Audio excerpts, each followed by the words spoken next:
Hey everyone, Andrew here, and it's time for another What the Heck Was That? The series where I look at films and stories and TV that just left me going, what in the world am I even watching? Why? Why did they do this? Why did they make these choices?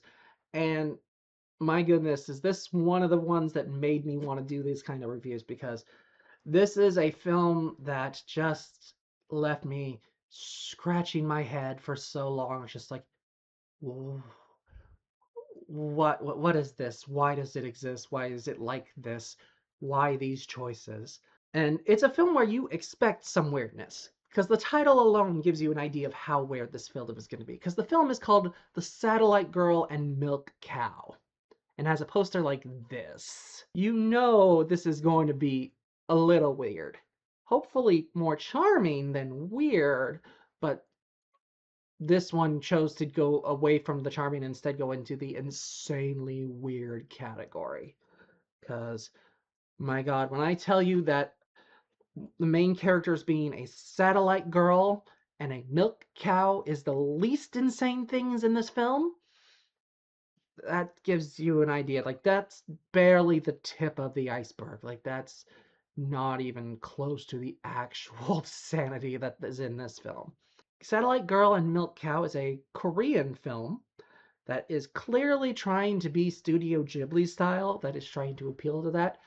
It feels and looks like it's if the Asylum wanted to make a Studio Ghibli film. That's what this feels like. It's made by a animation company called Now or Never, which has been described as somewhat clumsy looking animation. And my God, this is definitely some sketchy animation stuff all around. But let's go a little bit over the plot. So we start out following this space satellite that is hanging out above the Korean Sea taking pictures. This is KitSat-1, which is an actual real satellite. It was the first satellite ever put into space by South Korea. It was launched in 1994. It was only supposed to be in operation for like 5 years, and then it just kept working and worked for a total of 14 years before it finally went completely kaput. So we are following that very same satellite as it is staring down, taking pictures of the Earth. And somehow, some way, the satellite has gained a level of consciousness. Now, if you watched my last What the Heck Was That I did, which was Love Me, that was a story of a space satellite and a weather buoy falling in love. That one at least makes some sense because those were made with artificial intelligence installed. KitSat-1 is literally designed to take pictures and nothing else. Like, there is no way it has any level of artificial intelligence, so there's no way it should gain any type of sentience and being. But somehow it has become a fully sentient, living kind of thing. And it's still floating in space, can't send signal back to Earth anymore, but it's still functioning and is been watching and staring down at South Korea for a while. And we see a whole bunch of public domain pictures of people in South Korea. She sees and somehow hears this human singing on the street, and she becomes enthralled with it. And she's like, I want to meet the person with that voice. And somehow causes herself to start hurtling towards the earth. We then cut to a milk cow who is running on 2 legs, who is being chased by a sentient robotic furnace that they call the incinerator. Let me say that again. A milk cow is running on 2 legs from a sentient robotic furnace that catches the cow and is trying to throw the cow into his furnace. So the film started out at a 2 of weirdness and immediately jumped to a 7 here, because what? And again, we're only at the tip. We're not even into the most insane parts. Cow is about to be thrown into the furnace. All of a sudden, pieces of paper come flying in and knock the milk cow out of the furnace's hands. It turns out this piece of paper was sent flying by this cloaked figure that is very tiny. And you can tell just from looking at him that something is off with him. This is not a normal-ish looking humanoid. The cloaked figure tells the milk cow to go on the run, that he'll try and fight off against the furnace. when he cloaked person sees something falling out of the sky and uses his magic to alter that course and cause it to come crashing directly into the furnace. The thing he turned out to move was, of course, the satellite, Kitsat 1.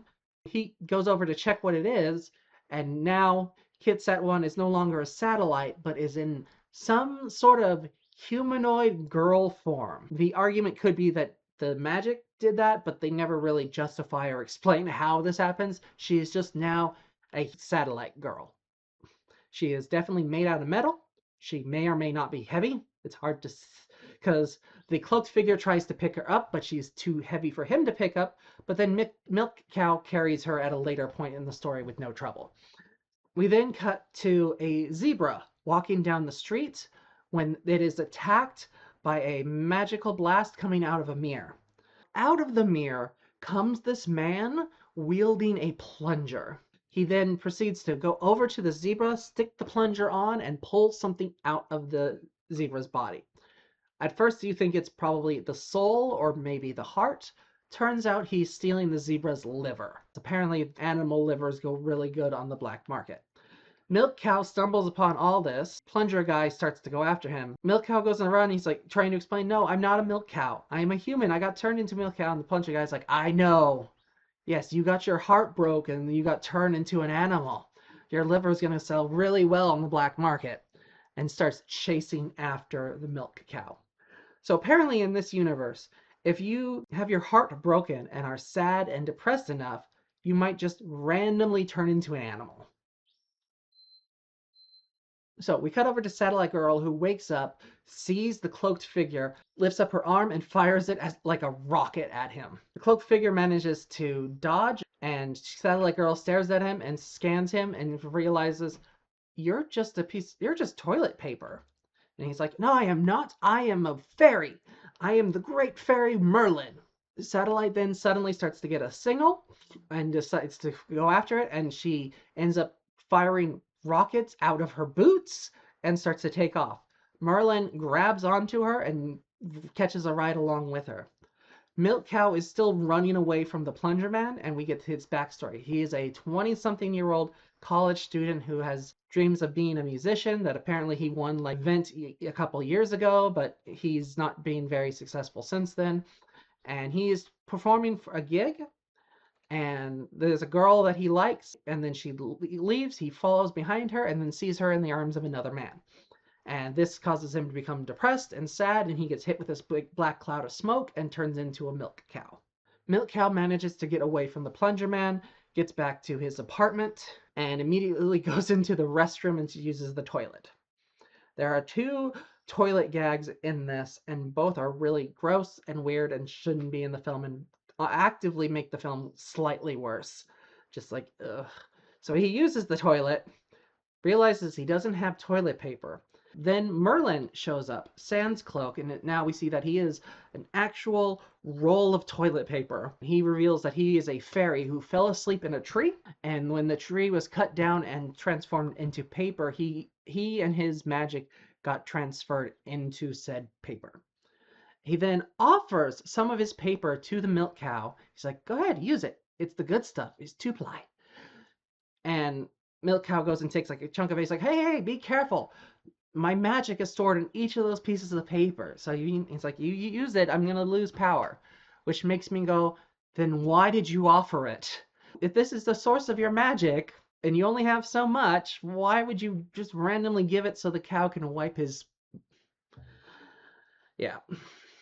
Milk Cow then looks out the window, and Satellite Girl is just floating there using her rocket boots. And this freaks Milk Cow out, who slams the window closed and closes the shades. He tries to escape into his room, but Satellite Girl comes crashing through his bedroom window, causing chaos.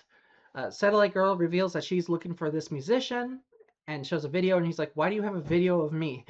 And turns out that Milk Cow was the human that sang the song that she's interested in hearing. She wants him to play for her, but he refuses. He hasn't played since he got turned into a Milk Cow. He doesn't want to. And they start arguing, and he's trying to kick them out of his house. He hears a knock on the front door, and he thinks at first that it's his landlady trying to get the rent, which she's been doing multiple days. but it turns out it was the girl that he had an interest in, and doesn't want to open the door, doesn't want her to see him as a milk cow, and waits for him to leave. Merlin then offers him a bargain. It's like, okay, so I need your help to take out the incinerator. I need both you and the satellite girl to help me with this. Together, I think we can do it, but I need you, Milk Cow, to be the bait to draw in the incinerator. And Milk Cow's like, no, I'm not doing that. And he's, okay, well, think it over. Let me know. While you think about it, I can help you. Here. And he uses his magic to turn him back into a humanoid form. He's like, but you gotta be careful. It's made out of paper, so it can be damaged really easily. And Satellite Girl's behind him and is like, what's this? And pulls down, and turns out there's the zipper on his back, and his cow form just comes popping out of his humanoid disguise. They put the disguise back on him, and Milk Cow is having a hard time breathing. So Satellite Girl takes a pair of chopsticks, shoves them up where the nostrils are supposed to be. But anytime he has to run or anything of that nature, he can't do it in the suit. It is too hard for him to breathe. Puts the disguise on, goes out to meet the girl, sees her, freaks out, doesn't have the courage to go talk to her, doesn't have the courage to go and encounter with her, and she just gets up and leaves. So he then, using his human disguise, is like, okay, I'm gonna go back to school, because he hadn't been in like weeks since he turned into a milk cow. School kicks him out because he hadn't paid tuition, and he runs into one of his friends, like, I'm so sorry to hear about you getting kicked out. We should do something. And the friend puts his hand on Milk Cow's shoulder. Satellite Girl sees this, takes it as an attack, and fires her rocket fist at the guy. Milk Cow gets mad and storms off. We cut to Plunger Man, who is going through these seedy back alleys, goes and finds a black market dealer, which he gives the zebra liver to. Tells the black market dealer about coming across this milk cow and how it got away. And he's like, oh, you need to go after that. Milk cow was very good money. You're going to make lots of money if you get that liver. And Plunger Man's like, so why do the rich want the livers of the brokenhearted? And it's like, well, they think that if they eat the livers of others, they will gain their humanity back. Which you think you would only try that once, and when it doesn't work, you'd give up. Like, how? Because so it's like the rich basically using their money and their wealth to try to find alternative methods to getting over a broken heart, other than getting over a broken heart type of thing. We cut to Satellite Girl flying around the town when she runs out of fuel and crashes face first into the concrete. Milk Cow sees her like this. Oh, hi, how are you? I thought I'd check up on you. And just walks past and ignores her. The incinerator then shows up out of nowhere, pulls out Satellite Girl, is about to put her into his furnace, but then he spots a pig girl and goes chasing after her instead. Milk Cow makes it home. Merlin is still trying to pitch him on being bait, to help him to take out the incinerator. You need to do it. Like, you're going to get taken by the hunters, or you're going to be taken by the incinerator. So your options are either help me or go live with the Witch of the North. And they're like, the Witch of the North? It's like, yes, she finds the brokenhearted animals and takes them with her to the north, where they are safe and protected. But if you go with her, you can never become human again. You will always be an animal. All of a sudden, the Witch of the North just shows up looking for Merlin and is a walking, talking boar woman, and has magic that involves sending little piggy noses to go looking for the things that she wants. And it's like, wow, this is different than your other form. It's like, yeah, I know. Sees Milk Cow, and she's like, oh, you should come join me with, like, and he's like, I want to be a human. I don't want to be a milk cow forever. And she's like, oh, think it over. I'll be back in town at this park in like a week. Come see me then. I'll take you with me, okay? And the Witch of the North takes off. Milk Cow starts feeling pain in his udders, and it's like, Merlin's like, oh, you probably need to be milked, because for some reason this boy human turned into a female milk cow. Because, yeah, male cows cannot produce milk. I mean, because there's no such thing as a male cow. So it's like, oh, you need to be milked. And so he tries to milk himself, but is not able to do so. So Satellite Girl comes in and milks him.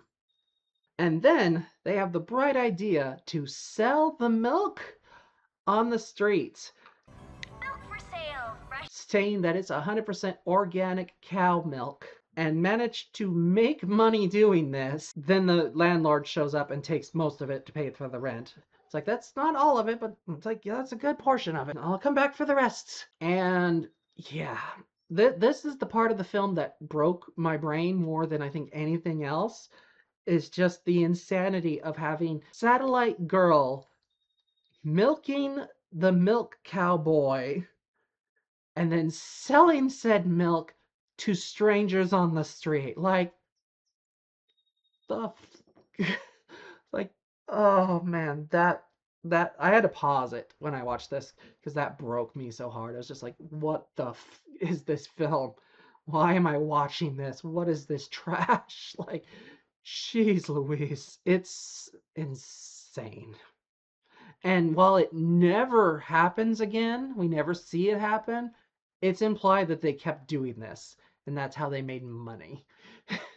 Milk Cow goes to bed, wakes up to find Plunger Man standing over him ready to take his liver, but Satellite Girl tackles him through another wall and drops him off in the middle of a landfill. The next day, Milk Cow goes out in his human disguise, finally meets up with that girl that he was into. And he's like, "Are you dating anyone?" And she's like, "Yeah, I'm dating this guy. In fact, we're engaged." And Milk Cow is so sullen and so angry, and he's like, "Do you know? Do you know what you did? Look at me!" And he undoes the zipper and reveals that he's like, "I'm a milk cow. You turned me into this." And she stands up, slaps him in the face, calls him a selfish jerk, which he is. So he starts walking home and it starts to rain, and his disguise just dissolves in the rain because it's made out of paper. Satellite Girl is wandering around town, sees a newsreel that's talking about them launching the KitSat 7. They start talking about her, the KitSat 1, and she starts to have an existential crisis about, like, who am I? Am I a satellite? Am I here? Am I in space? What is going on? And her rocket arm just stops working. She flies over to the Space Academy where she was built and where they put it together, tries to get in to see the people that made her, but security thinks that she's crazy and kicks her out. Milk Cow goes to sleep, wakes up, finds Satellite Girl sleeping in the bed next to him. He's like, are you okay? And she's like, no, I need a charge. And opens a latch in her back that has a full-on power cord that he plugs into the wall. Later that day, Satellite Girl flies around, buys some flowers, and brings them over to Milk Cow, who accepts them and then proceeds to eat them. They are then both attacked by the plunger guy again. Satellite Girl blasts him with one of her rocket arms, but manages to miss. She then reaches into a pack that she just started randomly carrying at some point in the film, pulls out another arm, and reattaches it and fires another rocket launcher at him, but manages to miss again. And I'm like, where did she get this other arm? Where did it come from? Who made it? Why? How does she have it? Because at a later point, she's going to open up a drawer that's just full of arms that are her replacement arms. And it's like, who is making these? If she made it into the base of the people that had made her, then we could possibly say they made it for her. But no, she just has this right now. Merlin shows up in a car that is being driven by Milk Cow's pet dog. You know, hasn't been important, but he has some level of sentience and seems to be almost humanish in some ways. And they're like, get in. And they start driving away. Plunger guy just starts blasting fireballs at these guys as the dog is driving away in the car. Satellite Girl manages to get her hands on the plumber and ends up saving the day. Milk Cow then starts to have warm, fuzzy feelings about Satellite Girl, and he decides that he is ready to start playing music again.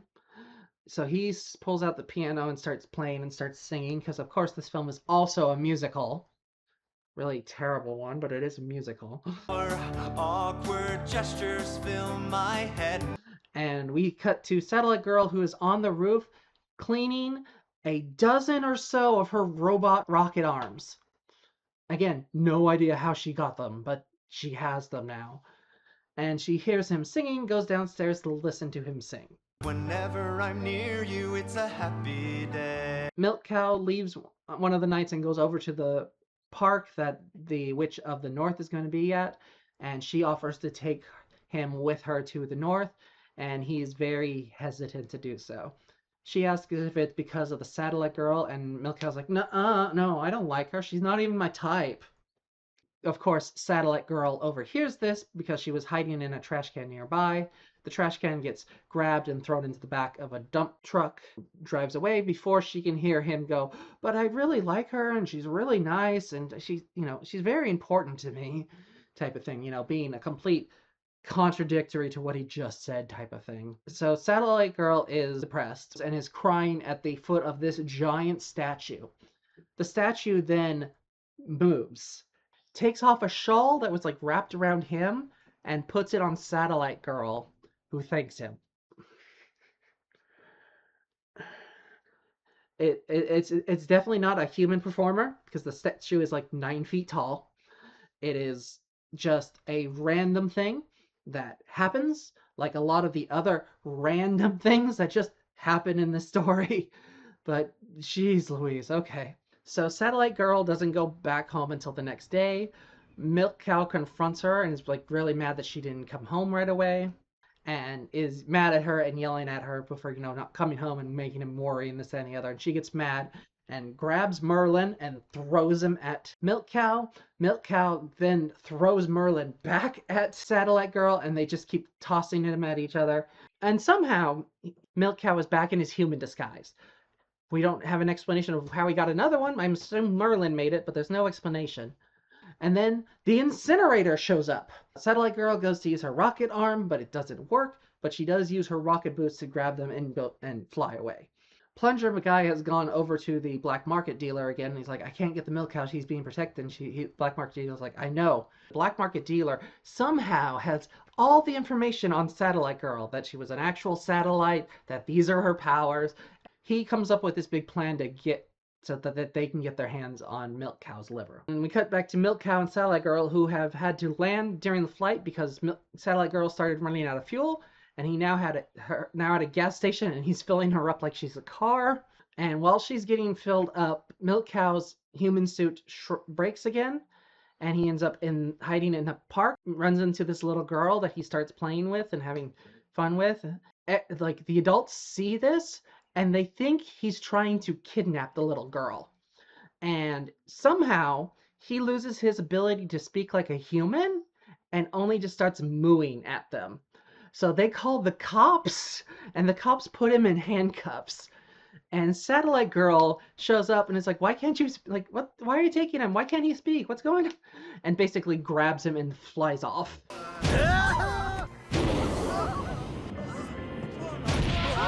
The next day, he's back to normal and is able to talk, and he asks Satellite Girl to go with him to the nearby river. They go there, they're having a good time. He goes to kiss her, and she accidentally activates her rocket arm and sends him crashing into the river. Satellite Girl then sees the Plunger Man, starts going after him, chasing after him, and he's like, oh, I don't want to fight. Look, here's the thing. Milk Cow is going to get captured one way or the other. It's either going to be me or it's going to be the incinerator. Now, the incinerator has been stealing all of the people that have been turned into animals and taking that, and it's costing me money. So let's work together. You and me take out the incinerator together, and then I won't need to go after Milk Cow because I'll have all of the others that are available. Deal? And she's like, I'll think about it. She's really considering it because she knows she doesn't have much time left because her battery is no longer able to hold a charge, and she's worried about what will happen to Milk Cow when she dies. She goes back to Milk Cow, who gives her a big hug, and she's like, what are you doing? Why? You know this can't work. And pushes him off like, we can't be together. You are a Milk Cow. I am a satellite. This is not going to work. And he just keeps staring at her with these big puppy dog eyes, and she's like, ugh. Leaves, goes back to the apartment, gets her clothes, gets a couple of her arms, and then goes to leave. Milk Cow shows up and he's like, hey, I have a gig tonight. I want you to come. Looks like she's going to fly away. Flies up closer to him, kisses him, and then we get a flashback of all the scenes they had together, which is 99% of it is just them bickering at each other. She then flies away and starts her attack on the incinerator. Plunger Man does show up, but he attacks her from behind, damaging her. And then he decides that he just makes the entire area explode, trying to kill them both. Both survive. The incinerator then grabs Plunger Man and throws him into his furnace. The incinerator then sees Satellite Girl, picks her up. She doesn't put up any fight. She's like, you can have me. It's fine. Just leave Milk Cow alone. He doesn't deserve this. And Incinerator throws her into his furnace. Milk Cow is in another human disguise, getting ready to perform and do his show when Merlin shows up and tells Milk Cow about what Satellite Girl was doing, and Milk Cow just takes off, starts running to go and stop her, and along the way comes across this giant grand piano in the back of a moving truck, and it's like, oh, he has this idea. If I play, she'll come to me, and this will work. So he starts playing on the piano, and the piano picks up, lifts into the sky. We find out that this was Merlin doing it. He was hiding inside the piano and giving it the last of his magic. But his magic starts giving out, and both Merlin, the piano, and the milk cow all fall out of the sky. Milk Cow falls directly into the incinerator. Milk Cow finds himself in this dark void area full of statues of all of the beings who had been thrown into the incinerator. Merlin appears to Milk Cow as a ghost in his true form. Encourages and gives Milk Cow the courage to start to fight, and he gets up and starts looking for Satellite Girl. He finds her. They hug. Milk Cow is then turned back into a human, and then the incinerator explodes. We then cut to Milk Cow, now a full human, going home after having played a gig. Satellite Girl is in there making dinner. Roll credits. What was this? Seriously, what the heck was this? This film is nuts. It is just insane. And I mean, you want a little bit of insanity from a film called Satellite Girl and Milk Cow. But I mean, come on. This film is a fever dream. Like, it's insane. It was a weird enough premise to sell you on of these. It's like a satellite girl and a milk cow falling in love. Okay, but like the fact that they are the least weird thing in the entire film, because humans turning into animals if they get a broken heart, fairies being real and can use magic, you have a witch of the north who is very reminiscent of the Witch of the Waste from Howl's Moving Castle. The incinerator is probably the weirdest thing in the entire film, where you're just like, what? What are you?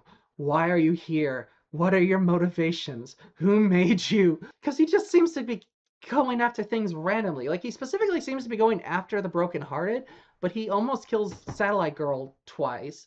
He takes the hunter guy's body, even though he didn't do anything. It's just insane point after insane thing, and it just makes no sense. It is incoherent as fudge. Like, this is the film equivalent of a YouTube poop.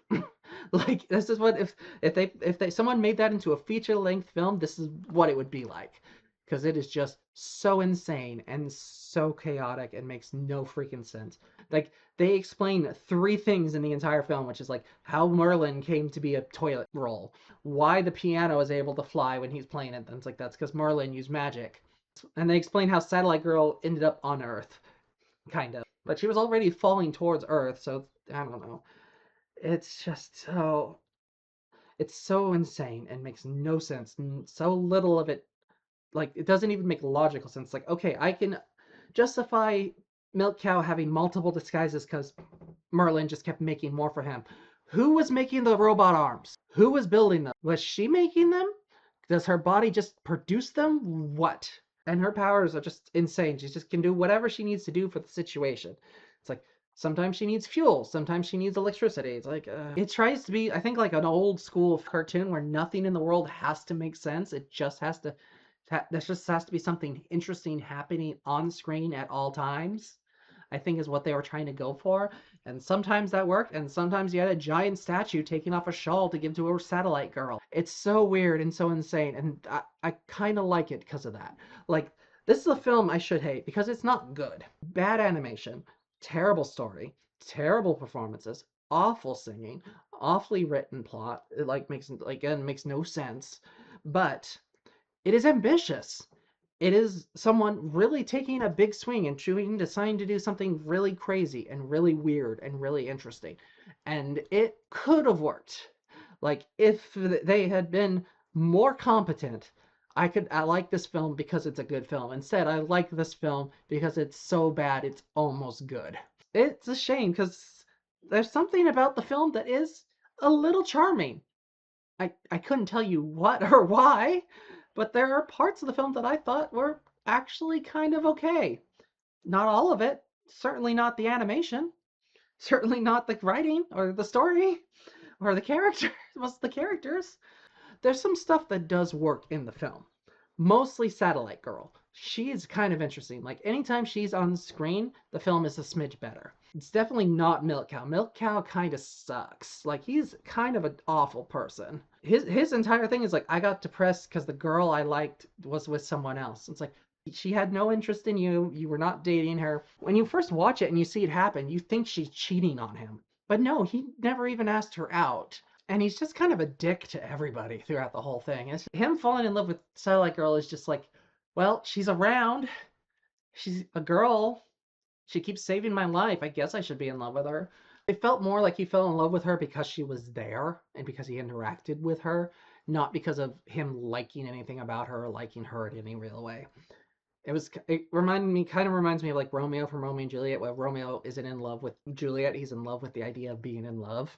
And I feel like that's kind of what he is in this one. It's like he doesn't, I don't think he really loves Satellite Girl. I think he just loves the idea of being in love with someone. This for me is a film that is so insane and so weird that it's actually kind of good for that, because it at least is swinging for the fences. It is trying to tell as insane a story as it possibly can.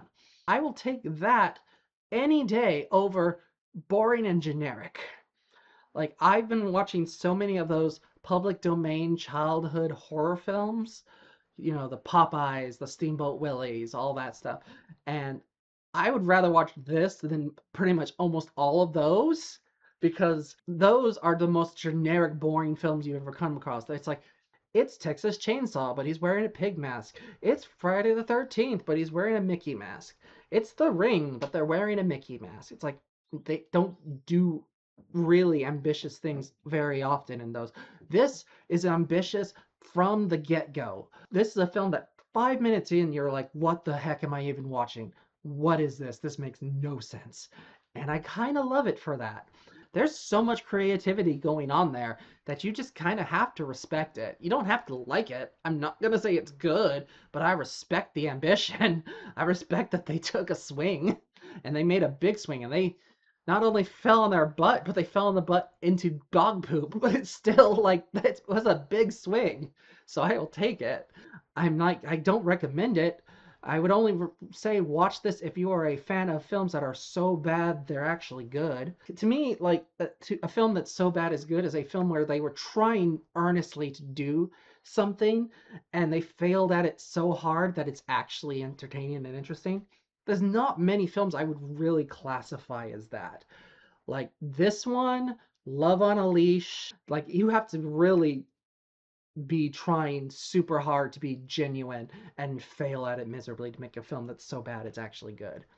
And this one is one that I think just about is there. Like it's sadly a little annoying to watch, but it's one where if you're the kind of person that is into bad movies, that you might get something interesting out of this. It is on YouTube. I found the whole thing with the English dub on YouTube, so I highly recommend giving it a look if you're the kind of person that likes to watch bad movies. It's a film that I respect and appreciate way more than I enjoyed or liked it. But that's just my thoughts on the film. What do you all think? Have you seen this film? Have you heard of it? Do you like it? Do you hate it? Let me know your thoughts in the comments below. Happy watching, happy reading. I'll see you all next time. Bye. Awkward gestures fill my head.